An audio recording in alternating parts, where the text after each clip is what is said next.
We knew it was coming. The sheriff told us he would release it, a manifesto loaded with hate. And so tonight, we start with this. Darkness cannot drive out darkness. Light can do that. Hate cannot drive out hate. Love can do that. Those words by Martin Luther King Jr. in 1963. 61 years later, we're shining a light on those words because hate does not have a place in our community. The Jacksonville Sheriff's Office has released a manifesto filled with hate from the man behind the racially motivated mass shooting at the Dollar General store last summer. That shooting taking the lives of 3 members of our community. Gerald Gallion, a loving dad of a 4-year-old girl. Angela Carr, a caring mother of 3 and grandmother of 16.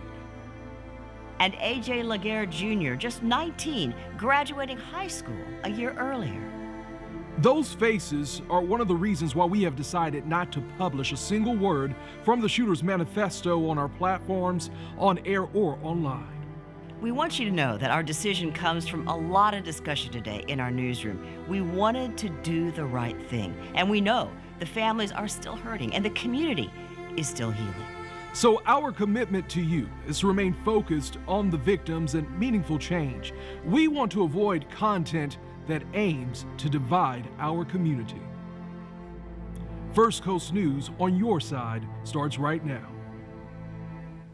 And we are tonight sharing the messages from people close to the families of the victims, as well as community leaders, about the pain caused by the shooting and the divisiveness written in the manifesto. Our Rich Donnelly is on your side tonight with that reaction. And Rich, let's talk a little bit about what they have to say about this. They say that the release of the manifesto is another pain that the victims' families and the communities feel. They also hope it's a pain that no other family ever has to experience.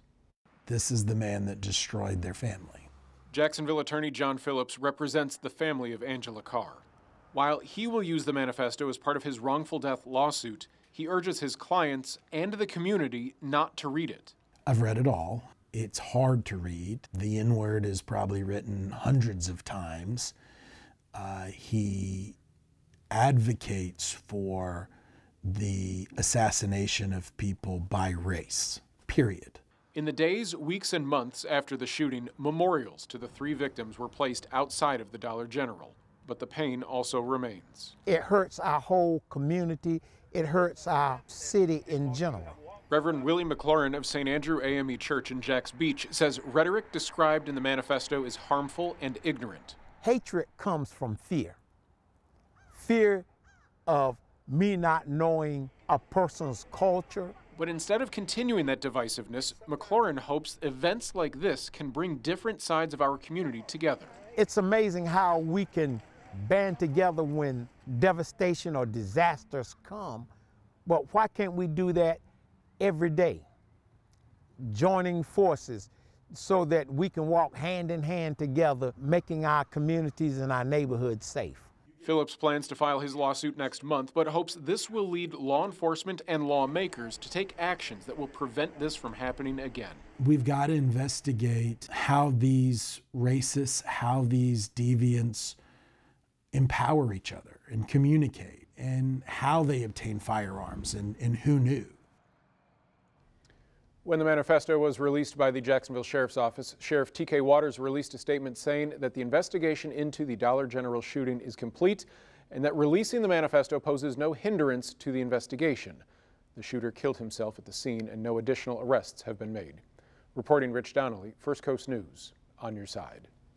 Rich, thank you. So let's talk some more about the manifesto released today. Jeannie Blaylock spoke with an expert, and she joins us in the newsroom tonight with more on her conversation. Jeannie.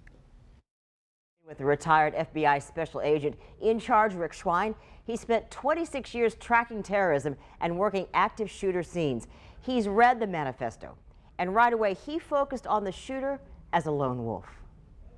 With regard to the individual actor, the lone wolf, much more difficult target to get your arms around, and an extreme challenge for law enforcement because these people hide in the shadows. They only really become known to you oftentimes when they commit that act of violence. Asked Schwein, do you agree with the sheriff's decision to release the manifesto? Schwein says he understands why he did, to be transparent and to follow public disclosure, but he says it does run the risk of giving the shooter what he wanted. And that raises this question. But if there's already so much fuel for the fire, fuel for the madmen out there, what difference does this one manifesto add to a big pile of hate already out there on the internet?